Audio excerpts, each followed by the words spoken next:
Hai guys, bertemu lagi dengan saya, Cancaya. Nah, di video kali ini saya akan sedikit sharing mengenai cara klaim BPJS Ketenagakerjaan dari luar negeri. Emang bisa ya? Nah, ini berdasarkan pengalaman saya bisa. Yang penting dokumen kita itu lengkap.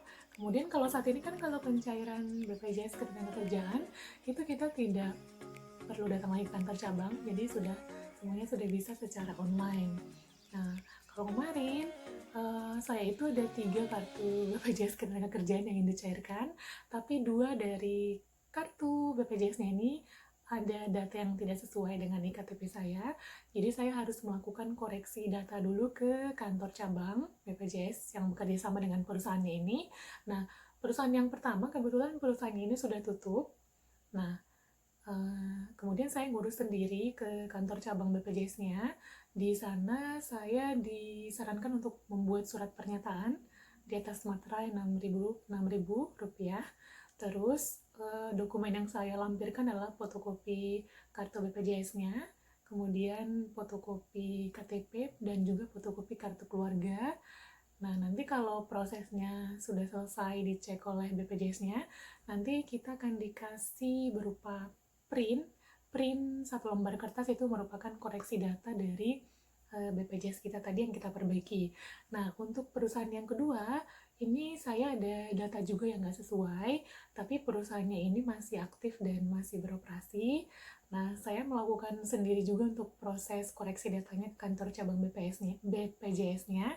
Kebetulan untuk perusahaan yang kedua ini, pada saat saya resign, saya dikasih surat keterangan kerja, sekalian saya informasi kalau BPJS saya itu kan ada yang nggak sesuai untuk datanya, terus mereka langsung cepat tanggap, dikasih juga untuk formulir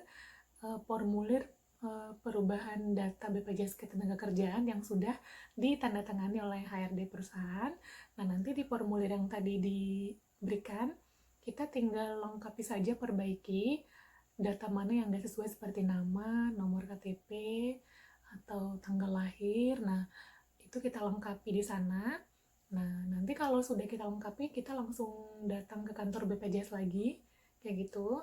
Nah, yang harus kita lengkapi untuk dokumennya, kemarin kalau saya sama bawa untuk fotokopi KTP, fotokopi kartu BPJS, fotokopi kartu keluarga, terus ada tambahan lagi fotokopi paklaring, dan juga tadi formulir yang kita terima dari perusahaan yang kita sudah perbaiki data yang seharusnya. Nanti kita langsung berikan ke kantor BPJS-nya, karena saat ini sedang COVID, jadi kita nggak bisa langsung ketemu dengan petugasnya, jadi nanti perantarannya itu dari security. Nah, kalau sudah, nanti dari BPJS-nya akan mengirimkan ke kita kartu digital. Kalau kemarin saya dikirimkan kartu digital untuk yang perusahaan yang kedua ini, kartu digitalnya itu sudah diperbaiki nama dan juga nomor KTP-nya, kayak gitu. Jadi itu saya print, kemudian saya upload ke tadi pada saat proses pencairan, kayak gitu. Nah, kemudian untuk proses pencarian ini kan sudah bisa online, jadi kita nggak perlu datang lagi ke kantor cabang. Nah, saya sendiri tuh saya melakukan pencairan BPJS-nya ini dari luar negeri, karena kita sudah bisa online melalui websitenya. Websitenya itu adalah lapakasik.bpjsketenagakerjaan.go.id. Nah, nanti di sini di websitenya ini ada 5 urutan yang harus kita isi. Nah, itu kita ikutin saja. Kemudian di websitenya ini nanti kan hanya satu nomor yang kita bisa input untuk nomor BPJS-nya. Kalau saya kemarin saya masukkan nomor BPJS yang perusahaan terakhir, kayak gitu. Tapi pada saat upload dokumen, itu kita lampirkan keseluruhan untuk nomor kartu BPJS-nya tadi, nanti dibuatkan dalam satu file, kayak gitu. Nah, kalau untuk yang harus kita upload sendiri, itu ada kartu BPJS-nya, kartu BPJS asli, itu kita harus scan.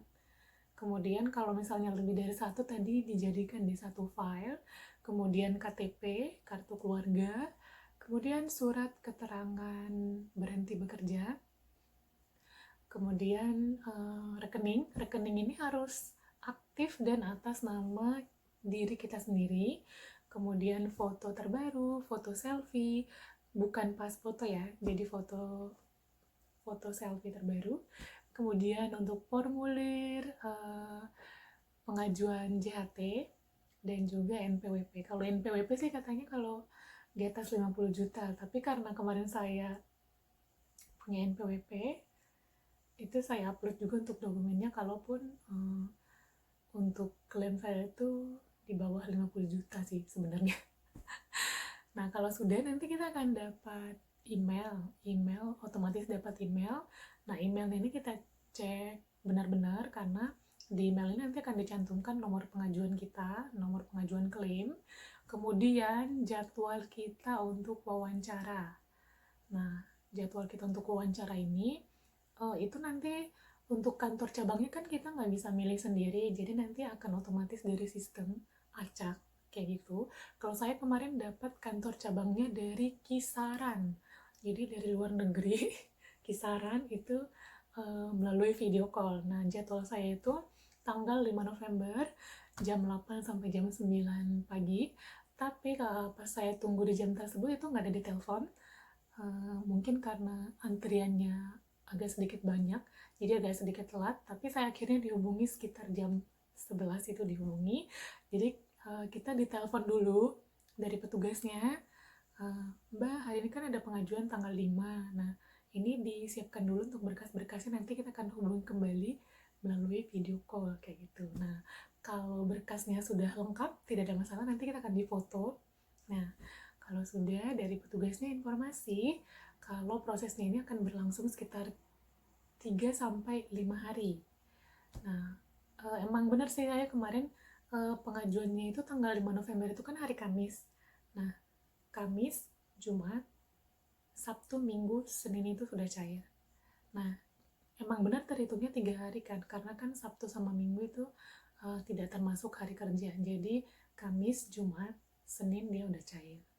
Nah, jadi untuk teman-teman mungkin kalau misalnya ada data yang masih belum sesuai dengan IKTP di kartu BPJS-nya, silakan teman-teman untuk secepatnya melakukan koreksi data, karena itu akan sangat berpengaruh pada saat melakukan klaim BPJS Ketenagakerjaannya.